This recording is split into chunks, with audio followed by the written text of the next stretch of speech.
Good morning everyone. तो आज हमारा नेक्स्ट टॉपिक है सोर्सेस ऑफ एनर्जी। इससे पहले हम लोगों ने देखा था इम्पोर्टेंस ऑफ इलेक्ट्रिकल एनर्जी, जिसके बारे में डिफरेंट डिफरेंट जो इसके आप हमारे लिए इम्पोर्टेंट रखते हैं उन सारे पॉइंट्स को देखा था। नेक्स्ट आज है सोर्सेस ऑफ एनर्जी। ये आपका यूनिट 1 का टॉपिक नंबर 2 है। तो सोर्सेस ऑफ एनर्जी का मतलब ये हुआ कि हमें एनर्जी का जो मिल रहा है, एनर्जी जो मिल रहा है उसका ओरिजिन कहाँ कहाँ से है, ठीक है ना। तो उनको हम बोलते हैं सोर्सेस ऑफ एनर्जी। तो हमारे अर्थ के अंदर ये डिफरेंट डिफरेंट सोर्स हैं जो कि कुछ इस तरह से हैं। Sun, the wind, water, fuel and nuclear energy. ये हमारे लिए सबसे मोस्ट सोर्स ऑफ एनर्जी है।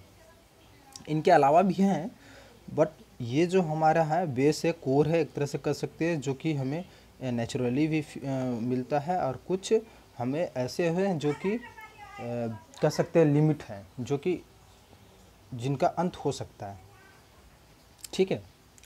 तो इसमें आपको द सन है जो उसके किस तरीके से हमारे लिए इम्पोर्टेंट रखता है, तो ये देखिए। उससे पहले एक चीज़ और है कि eight percent the other three sources, हाँ, fuel, water and nuclear energy are primarily use for the generation of electrical energy. आपको इसमें बताया जा रहा है कि ये सारे हमारे लिए तो सोर्स है एनर्जी के, जिसका यूज़ किया जाता है इलेक्ट्रिकल एनर्जी जनरेट करने के लिए। बट अभी के टाइम पे क्या है कि हम वाटर का, फ्यूल का और न्यूक्लियर एनर्जी का सबसे ज़्यादा यूज़ करते हैं। तो वो किस तरीके से यूज में आता है हमारा नेक्स्ट यूनिट के अंदर है। बट अभी क्या है इसमें कि जो विंड है हमारे लिए, विंड उसका इस्तेमाल अभी, और सन है जो उसका इस्तेमाल अभी हम लोग मतलब बहुत ही नॉन कन्वेंशनल के लिए यूज करते हैं। बहुत ही लिमिट में इसका आउटपुट मिलता है। इस वजह से हमारा मैक्सिमम और हाई जनरेशन के लिए हम डिपेंड होते हैं वाटर के अंदर, फ्यूल के अंदर और न्यूक्लियर एनर्जी के अंदर, ठीक है। देखते हैं इसमें कैसे कैसे यूज़ होता है। सन के अंदर क्या होता है, सन हमारे लिए क्या है, प्राइमरी सोर्स है एनर्जी का, ठीक है। The heat energy radiated by the sun can be focused over a small area by means of reflector this. और ये वाला चीज़ हम लोग कहाँ पे करते हैं, जो अभी ये हमारा जो सन का एनर्जी रेडिएट होता है उसको हम एक रिफ्लेक्टर के मदद से एक जगह स्टोर कर लेते हैं। सबसे ज़्यादा यूज़ होता है सोलर पावर प्लांट में, ठीक है। This heat can be use to raise steam and electrical energy and can be produce with the help of turbo alternator combination. तो अगर आप हीट को किसी तरीके से स्टोर कर लेते हो इसके, तो उस हीट को हम लोग क्या करेंगे, वाटर को गर्म करके स्टीम में बनाएंगे, ठीक है। और जो स्टीम का जो प्रेशर होगा उस प्रेशर को हम यूज़ करेंगे टर्बो अल्टरनेटर जनरेटर के अंदर, जहाँ पर कि जो टरबाइन लगा हुआ रहता है उसको, ब्लेड को यह स्टीम से मूव कराया जा सके, ठीक है। और वो टरबाइन जो है आगे चल करके उसका साफ्ट जो है उसका आगे चल करके अल्टरनेटर से कनेक्ट रहेगा, जिससे कि जैसे स्टीम से टरबाइन का ब्लेड पर पड़ेगा तो टरबाइन रोटेट करेगा। अब चूँकि टरबाइन रोटेट कर रहा है और उसका शाफ्ट कनेक्टेड है जनरेटर के साथ, यानी अल्टरनेटर के साथ, तो अल्टरनेटर भी रोटेट करने लगेगा। अब अल्टरनेटर या जनरेटर का प्रिंसिपल तो हमें फ्राइडे लॉ से पता ही है कि जब आप करंट कैरिंग कंडक्टर को एक मैग्नेटिक फील्ड में प्लेस कर दो और जब उसको मूव कराया जाए, या तो फील्ड को या तो कॉइल को, तो उसमें ईएमएफ प्रोड्यूस हो जाता है। तो हम यहाँ पे कॉइल को प्रोड्यूस मूव करवा रहे हैं, मैग्नेटिक फ्लक्स जनरेटर का लगा हुआ है, तो उससे क्या हो जाएगा, आपका इजीली इलेक्ट्रिसिटी प्रोड्यूस हो जाएगा, ठीक है। बट इस केस में हमें सोर्स क्या है, सन है। सन से हीट स्टोर करना एक बहुत बड़ा चुनौती है। कहने का मतलब कि ज़्यादा हीट स्टोर नहीं कर पाते उस अमाउंट तक जिस अमाउंट में हमें रिक्वायरमेंट होता है। हीट जनरेट कर लेने के बाद भी उसका स्टीम उतना प्रोड्यूस नहीं हो पाता है जितना कि ज़रूरी है एज कंपेरिजन टू लोड, ठीक है। तो इसमें एफिशिएंट नहीं होता है इसका, इस वजह से इसका यूज़ भी हम लोग लिमिटेड एप्लीकेशन के लिए ही करते हैं, ठीक है। आपको और भी कुछ रीजंस दिए हुए हैं कि इसको क्यों कम यूज़ किया जाता है। तो रीजन नंबर 1 है कि it requires a large area for the generation of even a small amount of electric power. समझ रहे हो कि हमें एक बहुत बड़ा सेटअप चाहिए होगा जिससे कि हमें एक छोटा अमाउंट ऑफ इलेक्ट्रिक पावर मिलेगा कंपेरिजन टू हमारा जो इन्वेस्टमेंट किया गया, तो एफिशिएंट नहीं रहता है। It cannot be used in cloudy days और एट नाइट, ये भी एक प्रॉब्लम है कि बादल हुआ रहेगा उस टाइम या रात के टाइम पे इसका यूज़ नहीं कर सकते हैं। और ये अनइकोनॉमिकल मेथड है, मतलब कि इसमें आप लगाओगे, इनपुट लगाते जाओगे, इन्वेस्ट करते जाओगे, बट उतना रिटर्न आएगा नहीं, तो अनइकोनॉमिकल हुआ। इस वजह से इसका यूज़ हम लोग लिमिटेड ही करते, नहीं ही करते हैं, ठीक है। नेक्स्ट वन है विंड, द विंड। तो इसमें क्या है कि this method can be used where wind flow for a considerable length of time.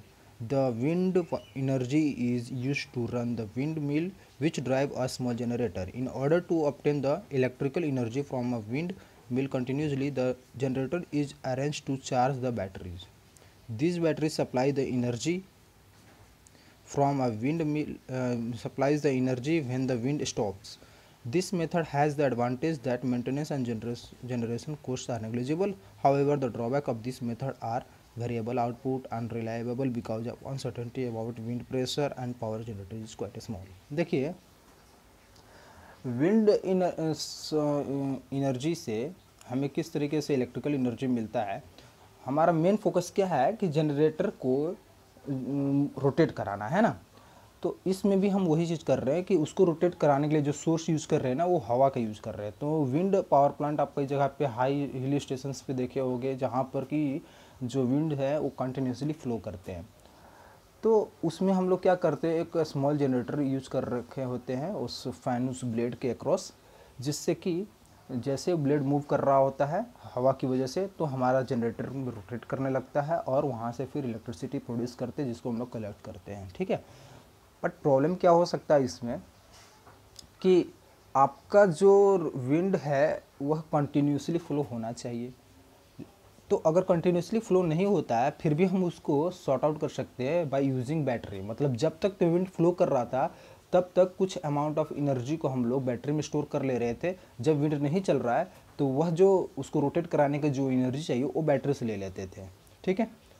पर फिर भी इसमें हमारा ये सॉल्यूशन होने के बाद भी थोड़ा बहुत प्रॉब्लम यह रह जाता है कि इसका जो आउटपुट है वो वेरिएबल होता है, ठीक है। इसका विंड का प्रेशर कभी अनसर्टेन रहता है, कभी हाई होता है तो कभी लो होता है, तो उससे भी हमारा क्या होता है कि आउटपुट पे असर पड़ता है, अनरिलायबल है, ठीक है ना। और इसमें भी पावर जो जनरेट करते हैं हमें वो उस लिमिट तक नहीं मिलता है जिस लिमिट तक का टारगेट होता है, जो अचीव होना चाहिए लोड के अकॉर्डिंग, तो वो भी स्मॉल होता है, ठीक है। नेक्स्ट है वाटर। तो वाटर किस तरीके से हमारे लिए सूटेबल है, तो आप ये जो वाटर का यूज होता है वह अमंग जितने भी आपके दूसरे प्लांट्स हैं उन सबसे बेस्ट है, बिकॉज ऑफ बहुत सारे इसके बेनिफिट्स हैं, जैसे कि इसमें क्लीननेस बहुत अच्छा होता है, पोल्यूशन फ्री होता है, आउटपुट इनपुट के अप्रॉक्स होता है, ठीक है।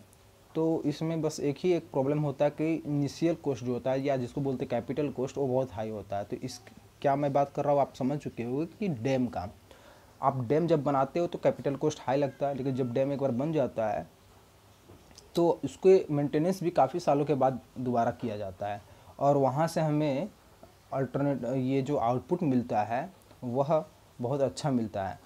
और वाटर का यूज किस तरीके से किया जाता है इसमें, तो हम क्या करते हैं, वाटर जो होता है उसका प्रेशर को यूज करके जो टरबाइन है उसको रोटेट कराते हैं, और टरबाइन से आगे अल्टरनेटर कनेक्ट होता है, तो वह अल्टरनेटर को मूव करता है, फिर इंड्यूस्ड ईएमएफ बनता है, इलेक्ट्रिसिटी हम कलेक्ट करते हैं। तो इसमें मेन सोर्स क्या रहता है, वाटर रहता है, ठीक है। तो इसमें आपको सबसे ज़्यादा पॉपुलर है मेथड है, और इसका आप यूज़ इंडिया में बहुत ज़्यादा होता है, ठीक है। नेक्स्ट है फ्यूल। तो जो मेन सोर्स ऑफ फ्यूल है उसका तो भाई ये सबसे है कि अब जो कोयला होता है ना, सॉलिड फ्यूल हम यूज़ करते हैं इसके लिए, main source of fuel. Fuel के अंदर तो बहुत कुछ आ गया, कोयला आ गया, लिक्विड फ्यूल आ गया, ऑयल आ गया, गैस हो गया, ये सारे फ्यूल के अंदर आते हैं। तो हम इसका सॉलिड फ्यूल में कोयले का यूज़ करते हैं, लिक्विड फ्यूल में हम तेल ऑयल का या गैस का फ्यूल जो नेचुरल फ्यूल कहलाता है उसको यूज़ करते हैं, हाँ। तो अब इसमें हमारे लिए किस तरीके से ये इम्पोर्टेंट रखता है, ये समझिए कि इसमें आप क्या करोगे कि हीट का यूज़ करोगे। जो कोयले हैं उनको आप क्या करोगे, पूरी तरह से गर्म करके उसका हीट का हीट बनाओगे, हीट करोगे, हीट करने के बाद उसमें स्टीम जनरेट होगा। स्टीम के प्रेशर को हम टरबाइन के ब्लेड के ऊपर हाई प्रेशर से उसके ऊपर गिराते हैं, जिससे कि टरबाइन रोटेट होता है। और बस वही प्रिंसिपल है, टरबाइन रोटेट हो गया तो हमें जनरेटर रोटेट हो गया, क्योंकि उसी के शाफ्ट से कनेक्टेड होता है। जनरेटर रोटेट हो गया मतलब इंड्यूस्ड ईएमएफ जनरेट हो गया, ठीक है ना। उस जनरेटर के प्रिंसिपल पे वर्क करता है, जनरेटर अपने प्रिंसिपल पे वर्क करता है, जिसका नाम है Faraday law of electromagnetic induction, ठीक है। तो इसमें आपको केवल फील्ड या फिर जो कॉइल है उसको रोटेट करना होता है, तो इंड्यूस्ड ईएमएफ बन जाता है। तो मेन इस सारे में आप एक चीज़ देख रहे होगे कि मेन टारगेट है हमें किसी तरीके से जनरेटर को रोटेट कराना। तो उसके पहले आप या तो ऑल्टरनेटर लगा दो, आप ये लगा दो, टरबाइन लगा दो, जिससे कि टरबाइन को आप मूव करो और टरबाइन कनेक्टेड रहता है जनरेटर से। जनरेटर को फिर आप और टरबाइन के मूव कराने, उसके ब्लेड को मूव कराने से वह मूव करने लगेगा। इसी वजह से एक टर्म आपको कई बार सुनने मिलता है पावर सिस्टम के अंदर, बाय मीन्स ऑफ रोटेशन, मतलब वह पावर, वह मीन्स जिससे कि आप जनरेटर को रोटेट कर रहे हो, तो वह मीन्स क्या होता है टरबाइन होता है, ठीक है। तो यहाँ पे हम लोग क्या करते हैं, उसी स्टीम का यूज़ करते हैं और उसके बाद हम उसको जो हमारा मैकेनिकल इनपुट दे रहे हैं टरबाइन के थ्रू, वह बाद में जनरेटर के थ्रू इलेक्ट्रिकल एनर्जी मिलता है, ठीक है। तो फ्यूल का यूज अभी इंडिया में सबसे ज़्यादा होता है। इस फ्यूल पर बेस्ड जो प्लांट होते हैं उसको थर्मल पावर प्लांट बोलते हैं। तो इंडिया में बहुत ही ज़्यादा थर्मल पावर प्लांट यूज होता है। हालांकि इसमें आपको बहुत सारे नुकसान भी होते हैं, जैसे एयर पोल्यूशन का बहुत बड़ा नुकसान होता है। दूसरा, मेंटेनेंस, इतने सारे ऑक्सिलरी इसके अंदर लगे होते हैं कि जिनका मेंटेनेंस करना बहुत ही रेगुलर बेसिस पे किया जाना होता है, तो ये भी एक तरह से। और ओवरऑल एफिशिएंसी देखें तो यह गुड कह सकते हैं, बेस्ट तो नहीं है, गुड कहेंगे, जो अप्रोक्स 55% का अप्रोक्स आता है। तो इस तरीके से है फ्यूल प्लांट के बारे में। अभी नेक्स्ट यूनिट में पहला टॉपिक आपका यही है। नेक्स्ट है न्यूक्लियर एनर्जी। न्यूक्लियर एनर्जी किस तरीके से हमारे लिए इम्पोर्टेंट रखता है, तो न्यूक्लियर में आप देखे होंगे न्यूक्लियर पावर प्लांट है ना, वह आपके फ्यूजन प्रोसेस पे वर्क करता है, जो यूरेनियम का इस्तेमाल किया जाता है, जो चेन रिएक्शन बनाता है। और यह 1 kg आप अगर लेते हो न्यूक्लियर फ्यूल, तो उससे वह जो है 4500 टन, समझ रहे हो, 4500 टन ऑफ कोयल के बराबर होता है। तो न्यूक्लियर हमारे लिए बहुत ज़्यादा कॉस्टली होता है, बहुत ही ज़्यादा प्रिसाइज, बहुत ही ज़्यादा प्रेशियस होता है, जिसको अगर आप थोड़ा भी 1 kg भी आप इस्तेमाल कर लेते हो तो समझो कि वो 4500 टन कोयले के बराबर वह एनर्जी फ्यूल प्रोड्यूस करेगा। तो एफिशिएंसी तो इसकी बहुत ही अधिक होती है, बट इससे होने वाले जो डेंजरस इफेक्ट है वो भी बहुत ज़्यादा होता है। इसी वजह से इसका इस्तेमाल जो सबसे ज़्यादा एक्सपीरियंस्ड होते हैं, जो प्रैक्टिस्ड हैंड होते हैं, वह इस्तेमाल करते हैं। तो उसके लिए फिर हमें वैसे आपको वर्कर चाहिए होते हैं। तो इसमें डिमेरिट बस यही होता है कि इसका रेडियो एक्टिविटी इफेक्ट की वजह से, जहाँ पे ये बना होता है, जिस ज़मीन से वो जिस ज़मीन पर वो बना होता है, वह ज़मीन रेडियो एक्टिविटी के असर में आ जाता है, उसके इफेक्ट में आ जाता है। उसके आसपास के एरियो में आप बंजर टाइप का हो जाता है, खेती नहीं हो पाता है। जो पानी होते हैं, तो पानियों में जो पानी है, उनके अंदर जो मछलियाँ हैं वह या फिर जो भी हैं वो उनको इफ़ेक्ट करता है। तो इस तरीके से यह इन्वायरमेंट को नुकसान पहुंचाता है। तो इससे रिलीज होने वाले जो गैसेस होते हैं वह भी काफ़ी इफ़ेक्ट करते हैं। तो इसका भी यूज़ तो किया जाता है, बट बिकॉज ये एफिशिएंट बहुत ज़्यादा अच्छा होता है ना। अब अगर हम कंपैरिजन की बात कर लें तो तीनों में ये आपका जो आप वाटर पावर प्लांट है या फ्यूल पर बेस्ड जो प्लांट है या न्यूक्लियर पर बेस्ड जो प्लांट है, उनमें किस तरीके से कंपैरिजन हम ये तीनों में ही क्यों कर रहे हैं, क्योंकि अभी के टाइम पे सबसे ज़्यादा इन्हीं तीनों का इस्तेमाल किया जाता है, ठीक है। तो अगर इनिशियल कॉस्ट की बात करें तो वाटर पावर प्लांट का हाई होता है, बिकॉज डैम कंस्ट्रक्ट करने में कॉस्ट बहुत अच्छा लगता है, ठीक है। फ्यूल पावर प्लांट में initial cost as comparison to nuclear water बहुत ही कम होता है। और न्यूक्लियर एनर्जी तो इतना न्यूक्लियर हाईली कॉस्ट होता है। और दूसरी चीज़ की इसको इस्टेब्लिश करने के लिए, इसके प्लांट को बनाने के लिए, सेफ्टी वगैरह सब चीज़ का ध्यान में रखने के लिए इसका इनिशियल कॉस्ट हाईएस्ट हो जाता है, ठीक है। रनिंग कॉस्ट की बात करें, जब आप ऑपरेट करने लगे हो तब वाटर पावर प्लांट में कोई दिक्कत वाली बात नहीं, बस स्टार्टिंग में ही आपको कंस्ट्रक्ट करने में जो लगता है, इसके बाद तो मेंटेनेंस काफ़ी ईयर्स के बाद लगता है, इसलिए रनिंग कॉस्ट में हम इसका सबसे लेस कहते हैं। अब फ्यूल के अंदर आपको हाई होता है, बिकॉज इनके जो एक्सिलरी जो इक्विपमेंट्स यूज होते हैं उनको रेगुलर हमें मेंटेन और देखना पड़ता है। कोयले का खपत रेगुलर बेसिस पे होता है, उसमें कॉस्ट लगता है, तो इस वजह से इसका हाई होता है। न्यूक्लियर एनर्जी का एक बार लग गया ये भी तो काफ़ी ज़्यादा प्रोड्यूस करता है, इस वजह से इसका रनिंग कॉस्ट लिस्ट होता है। रिजर्व्स मतलब इसको कब तक हमारे लिए वाटर पावर प्लांट है, तो पावर है परमानेंट है, मतलब वाटर तो जो है वो कभी ख़त्म नहीं होने वाला है, तो इस वजह से यहाँ पे ये परमानेंट हो गया। फ्यूल्स जो हम यूज करते हैं एग्जस्टेबल है, कभी भी ख़त्म हो सकता है। न्यूक्लियर जो है इनएग्जस्टेबल है, ये भी ख़त्म नहीं होगा। नेक्स्ट है क्लीननेस।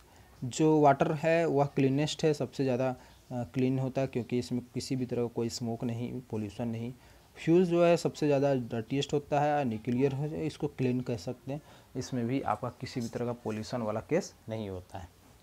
नेक्स्ट है सिंप्लिसिटी। तो वाटर पावर प्लांट का जो है वो सिंपलेस्ट होता है। फ्यूल का कॉम्प्लेक्स होता है, क्यों होता है, बिकॉज इसमें बहुत ज़्यादा ऑक्सिलरीज यूज होते हैं। न्यूक्लियर मोस्ट कॉम्प्लेक्स होता है क्योंकि इसको हमें एक तो सेफ्टी पर्पस को ध्यान में रखते हुए बनाना पड़ता है, इसलिए ज़्यादा से ज़्यादा कॉम्प्लेक्स हो जाता है। रिलायबिलिटी, तो वाटर जो है मोस्ट रिलायबल है, ठीक है, फ्यूल लेस है और न्यूक्लियर मोर रिलायबल है। तो इस तरीके से आपका ये कंपैरिजन कर सकते हैं। आज के क्लास में इतना ही रहने देते हैं, नेक्स्ट क्लास में नेक्स्ट टॉपिक स्टार्ट करेंगे, आप इसको कंप्लीट कर लें। Thank you.